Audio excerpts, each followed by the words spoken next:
اعوذ باللہ من الشیطان الرجیم بسم اللہ الرحمن الرحیم اللہم صلی علی سیدنا محمد وعلی آل سیدنا محمد وبارک وسلم صلی علیہ۔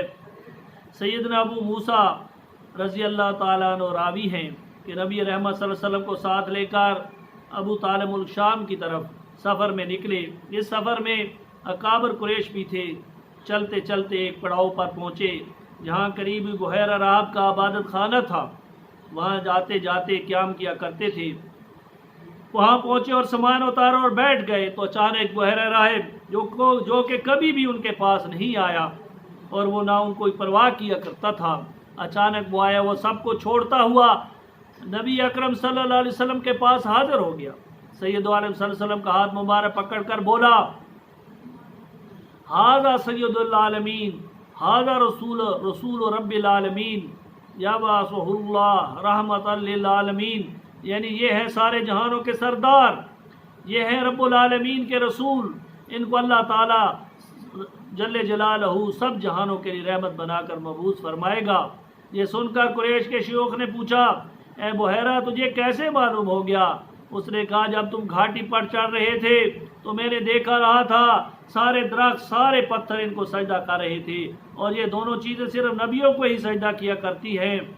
میرے علم میں ایک اور نشانی بھی ہے، وہ یہ ہے کہ ان کے پشت مبارک پر مہر نبوت ہے۔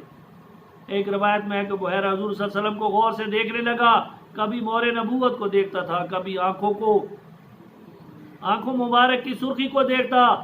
زاں بعد اس بحیرہ نے سب کے لیے کھانا تیار کیا، اور کھانا تیار ہونے پر سب کو بلایا اور کہا کہ میں چاہتا ہوں کہ سب آئیں، چھوٹے بڑے بھی، غلام بھی، آزاد بھی۔ اور جب سب پہنچ گئے تو چونکہ قریش ہے کہ صلی اللہ علیہ وسلم کو سامان کے پاس چھوڑ آئے۔ بحیرہ نے پوچھا، ہے قریش مکہ کیا سب کے سب آ گئے ہیں؟ تو ایک قریشی بولا، ایک بحیرہ جو آنے کے لائق تھا، اے بحیرہ جو آنے کے لائق تھے وہ سب آ گئے ہیں، صرف ایک بچہ باقی ہے۔ بحیرہ نے کہا، نہیں بلکہ اس کو بھی بلاؤ۔ سبحان اللہ، جس دولہا کی خاطر برات بنی اسی کو پیچھے چھوڑا جا رہا ہے۔ بحیرہ کی یہ بات سن کر اس کے بچوں کو بھی بلایا۔ ایک بڑی عمر کا قریشی بولا، لات عزا کی قسم، یہ ہمارے لیے باعث شرم ہے کہ ہم عبداللہ کے بیٹے عبد المطلب کے پوتے کو سامان کے پاس چھوڑ دیں اور خود کھانے کے لیے آ جائیں۔ وہ گیا، رحمت دو عالم صلی اللہ علیہ وسلم کو گلے سے لگایا اور لے آیا۔ جب سرکار دو عالم صلی اللہ علیہ وسلم تشریف لائے تو بحیرہ نے دیکھا کہ رحمت کائنات پر بادل سایہ کیا آ رہا ہے۔ بحیرہ نے کہا، عربو دیکھ لو منظر کے بادل ساتھ ساتھ سایہ کیا آ رہا ہے۔ اور جس درخت کے نیچے قریش مکہ بیٹھے ہوئے تھے تو وہ چونکہ وہ پہلے پہنچ چکے تھے لہذا سارا سایہ انہوں نے گھیر رکھا تھا۔ جب سرکار دو علیہ وسلم تشریف لائے تو سایہ حضور صلی اللہ علیہ وسلم کی طرف جھک گیا۔ یہ بھی بحیرہ نے دکھا دیا کہ دیکھ لو سایہ ادھر جھک گیا ہے۔ زاں بعد بحیرہ نے قسمیں دے کر پوچھا، ان کا ولی کون ہے؟ بتایا گیا کہ ابو طالب ہیں۔ پھر اس نے قسم دے کر کہا کہ ان کو آگے شام نہ لے جاؤ، کیونکہ وہاں متعصب یہودی ہیں، وہ پہچان لیں گے، وہ ہر قسم کی تکلیف دینے سے گریز نہیں کریں گے۔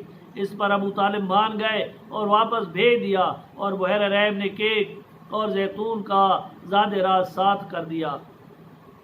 قصاص کبریٰ میں یہ بھی ہے کہ جب بحیرہ راہب قسمیں دے رہا تھا اور کہہ رہا تھا کہ روم میں متعصب یہودی ہیں، وہ دشمن میں بہت بڑے ہوئے ہیں، اتنے میں بحیرہ راہب نے پیچھے مڑ کر دیکھا تو 9 عدد یہودی روم سے آئے، اور بحیرہ ان سے ملا اور پوچھا، کیسے آنا ہوا؟ تو بولے، وہ نبی جو اس مہینے میں نکلنے والا ہے، ممکن ہے ان کی مراد سفر پر نکلنے کی ہو، اس کی تلاش میں رومیوں نے ہر راستہ پر آدمی بھیج دیے ہیں، اور ہمیں خبر ملی ہے کہ وہ آپ کے پاس پہنچ چکے ہیں۔ وار شیطان کی دشمنی کہ ہر بات کی خبر دشمنوں کو پہنچائی ہے، مگر سبحان اللہ تعالیٰ کی حفاظت بھی سب پر غالب ہے۔ الحاصل ان یہودیوں کی بات سن کر بحیرہ نے کہا، تم مجھے یہ بتاؤ کہ اگر اللہ تعالیٰ ایک کام کو پائے تکمیل تک پہنچانا چاہتا ہو تو کوئی اس کو روک سکتا ہے؟ وہ بولے کہ نہیں۔ بحیرہ نے فرمایا، بس پھر تم ان کی بیعت کر لو۔ انہوں نے بیعت کی اور حضور صلی اللہ علیہ وسلم کے ساتھ رہے۔ زاں بعد سرکار والی امت صلی اللہ علیہ وسلم وہاں سے واپس تشریف لے آئے۔ وآخر دعوانا الحمدللہ رب العالمین۔